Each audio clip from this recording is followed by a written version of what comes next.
Bem-vindos à aula sobre farmacogenética.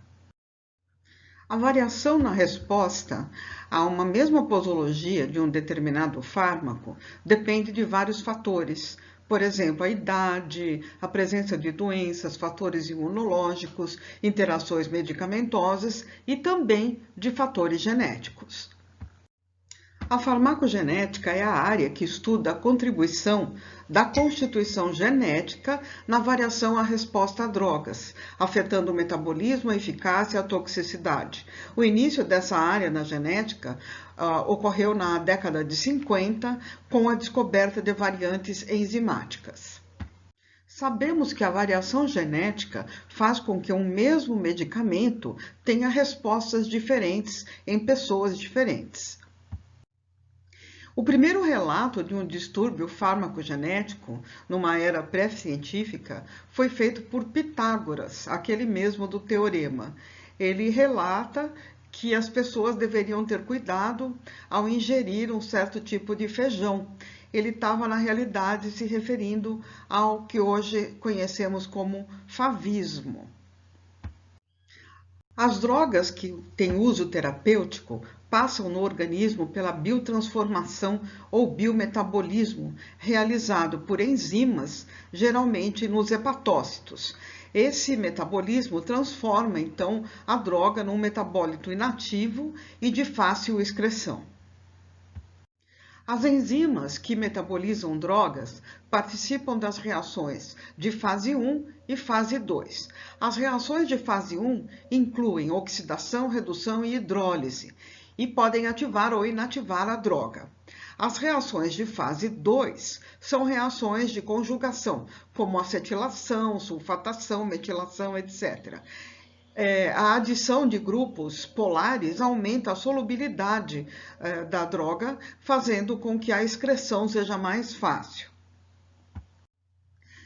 Vamos ver então alguns exemplos relacionados a enzimas. O caso da isoniazida é bastante conhecido desde a década de 50.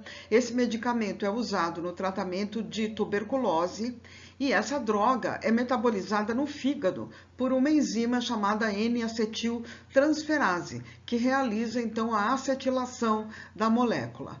O gene que codifica essa enzima é o gene NAT2, situado no cromossomo 8, braço curto.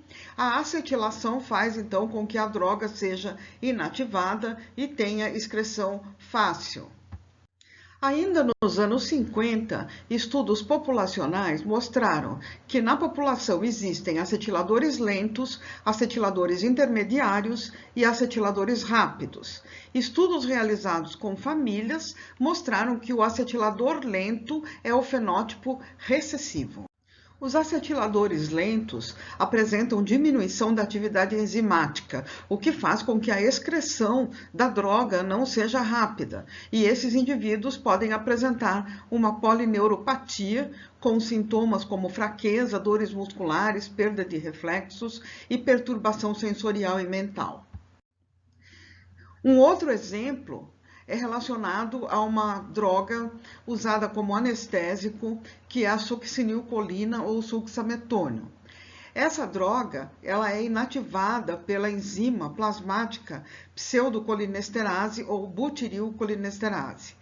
Nesse caso, também existem indivíduos que têm metabolização lenta por uma diminuição da atividade da enzima, e esses indivíduos podem ter apneia prolongada.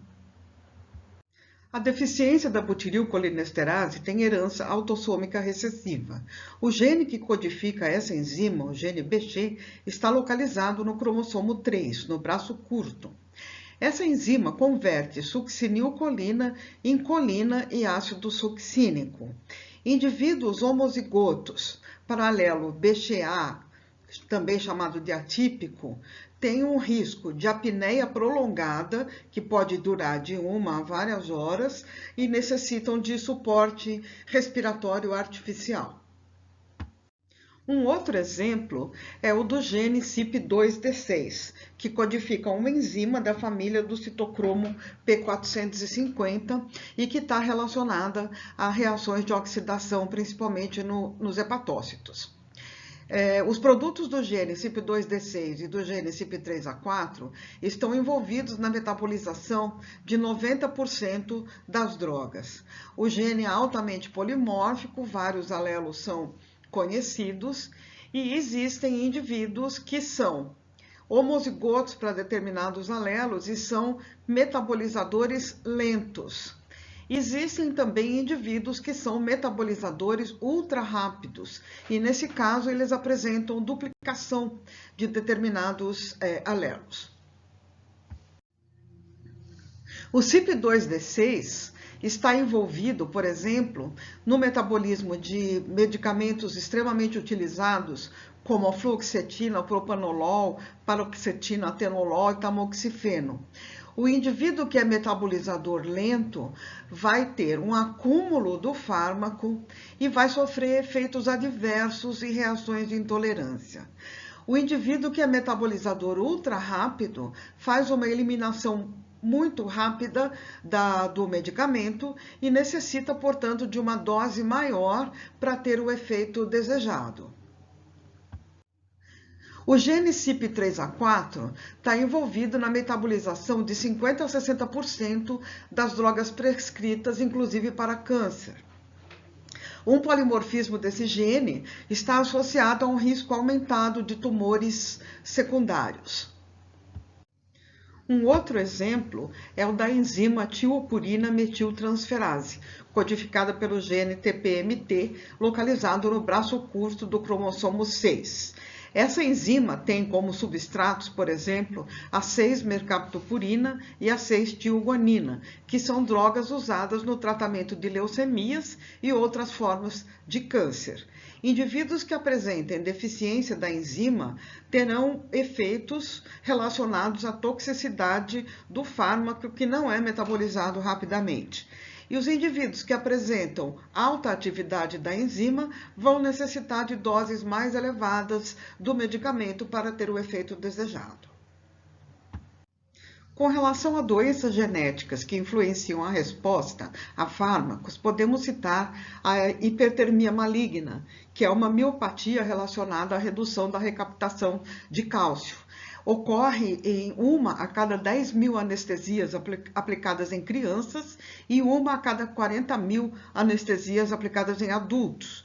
40% dos casos de hipertermia maligna estão relacionados a cirurgias de cabeça e pescoço. A hipertermia maligna é uma entidade clínica de resposta adversa a anestésicos de inalação, como o alotano, ou relaxantes musculares, como a succinilcolina. Os indivíduos apresentam elevação da temperatura, rigidez muscular e hipercatabolismo. Existe heterogeneidade genética com relação a essa condição. Isso significa que são vários genes os envolvidos na etiologia da hipertermia maligna. 70% a 80% dos casos de hipertermia maligna estão relacionados a mutações do gene HIR1, que é o gene do receptor rianodina, localizado no cromossomo 19, braço longo. As mutações que comprometem esse receptor levam a uma liberação excessiva e contínua de íons cálcio do retículo para o citoplasma. Nessa figura, vocês veem uma imagem de uma família que corresponde ao heredograma de uma família onde ocorrem vários casos de hipertermia maligna. A hipertermia maligna tem geralmente herança autossômica dominante.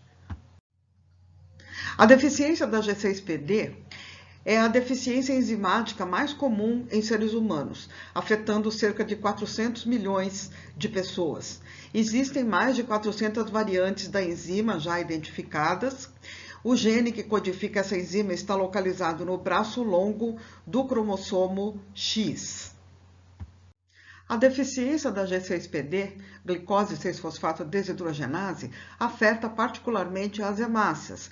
As hemácias são anucleadas, obtêm energia pela via glicolítica e a deficiência da G6PD leva a uma falta de NADPH, que é importante para que se faça a redução da molécula de glutatión, que é um tripeptídeo que está relacionado com a integridade da membrana das hemácias. Não havendo essa redução do glutatión, a membrana da hemácia fica comprometida e ocorre então a hemólise. Aqui nessa figura vocês veem a reação da qual a G6PD participa, que é a conversão da glicose 6-fosfato em 6-fosfogluconato. Dessa reação, então, resulta a formação do NADPH, que é utilizado na redução do glutatión. Existem variantes genéticas que são classificadas de acordo com a atividade da enzima. A deficiência total é rara e leva a uma anemia crônica. A deficiência chamada de severa e a deficiência moderada, que estão relacionadas a uma atividade da enzima menor do que 10% ou de 10% a 60%, leva a crises hemolíticas no indivíduo afetado. A deficiência chamada de leve onde se encontra uma atividade enzimática acima de 60%, e existem casos ainda de aumento da atividade enzimática. Existem variantes que são características da África Central, outras do Mediterrâneo, outras da China. As crises hemolíticas são desencadeadas por fatores como infecções virais ou bacterianas e alguns medicamentos bastante utilizados, como os antimaláricos, a aspirina e a sulfanilamida. Essas crises hemolíticas, quando ocorrem, levam o indivíduo a ter fraqueza, dores abdominais, dores lombares e icterícia. Indivíduos podem ter também crises hemolíticas após a ingestão desse tipo de feijão, que é o feijão chamado de fava, ou a aspiração do pólen dessa planta. Isso leva então ao que se chama de favismo, que é esse mal-estar desencadeado após a ingestão desse tipo de feijão. Nessa imagem nós vemos alguns materiais de divulgação sobre deficiência de G6PD e um cartaz que foi colocado na porta de um supermercado na Itália, avisando que existem favas à venda e que os portadores de favismo devem então tomar cuidado.